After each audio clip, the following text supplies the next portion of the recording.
प्रवर्तन निदेशालय जल्द ही कांग्रेस की ओर से संचालित नेशनल हेराल्ड अखबार के मामलों में मनी लॉन्ड्रिंग जांच में पूछताछ के लिए लोकसभा में विपक्ष के नेता राहुल गांधी को तलब कर सकती है। इस घटनाक्रम से परिचित सीनियर अफसरों ने इस बात की पुष्टि की है। हिंदुस्तान टाइम्स की रिपोर्ट के मुताबिक कुछ सीनियर अफसरों के नाम न उजागर करने की शर्त पर बताया गया कि कांग्रेस नेता से फिर से पूछताछ की जरूरत पड़ सकती है, क्योंकि एजेंसी अनियमितताओं की अपनी जाँच पूरी करना चाहती है। इस मामले में एजेंसी पहले ही 751 करोड़ रुपए की संपत्ति जब्त कर चुकी है। रायबरेली के सांसद से पहले जून 2022 में ईडी ने 4 बैठकों में करीब 40 घंटे तक पूछताछ की गई थी। उनसे यंग इंडियन प्राइवेट लिमिटेड के दैनिक कामकाज में उनकी भूमिका के बारे में पूछताछ की गई थी। इस कंपनी में वो अपनी मां सोनिया गांधी के साथ हिस्सेदार हैं।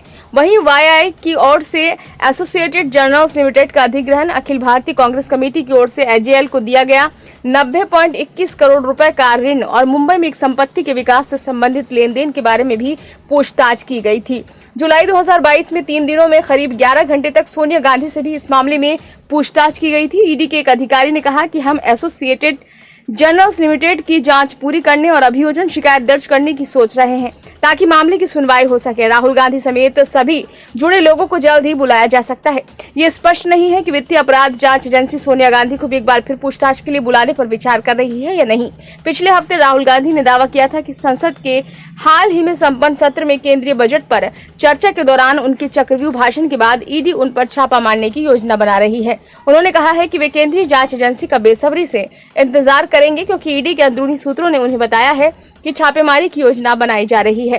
कांग्रेस नेता अभिषेक मनु सिंघवी का इस मामले में कहना है कि मैंने हमेशा एजेएल मामले में ईडी की भूमिका को विचित्र और अकल्पनीय माना है, जहां कभी कोई संपत्ति हस्तांतरित नहीं की गई, जहां अपराध की आय तो दूर, धन का कोई आवागमन नहीं हो सकता और ना ही हो सकता है, जहां अंतिम शेयर धारक की गैर लाभकारी कंपनी है। ये ना तो धन के आवागमन का, ना ही संपत्ति के आवागमन का एक अजीब मामला है और इसलिए पीएमएलए कानून अपने आप में अनुपयुक्त है। अगर ईडी राहुल गांधी को परेशान करने या कॉफी पर बुलाना चाहता है तो ये उनकी इच्छा है। पिछली बार पूछताछ के पिछले दौर के दौरान सोनिया और राहुल गांधी दोनों ने ईडी अधिकारियों को बताया कि यंग इंडियन प्राइवेट लिमिटेड और गैर लाभकारी कंपनी है और नेशनल हेराल्ड की मूल कंपनी एसोसिएटेड जर्नल्स लिमिटेड, जिसे 2010 में यंग इंडियन ने अपने अधीन कर लिया था, के वित्तीय लेन देन दिवंगत मोतीलाल वोरा की ओर से संभाले जाते थे। आपको बता दें कि 6 जनवरी को एसटी की ओर से प्रकाशित की गई एक रिपोर्ट के अनुसार ईडी ने नेशनल हेराल्ड मामले में कुछ 988 करोड़ रुपए की आपराधिक आय की पहचान की है। इसमें 755 करोड़ रुपए की रियल एस्टेट और अन्य संपत्तियां, 90 करोड़ रुपए के शेयर और 2010-11 से अर्जित 142 करोड़ रुपए का किराया शामिल है।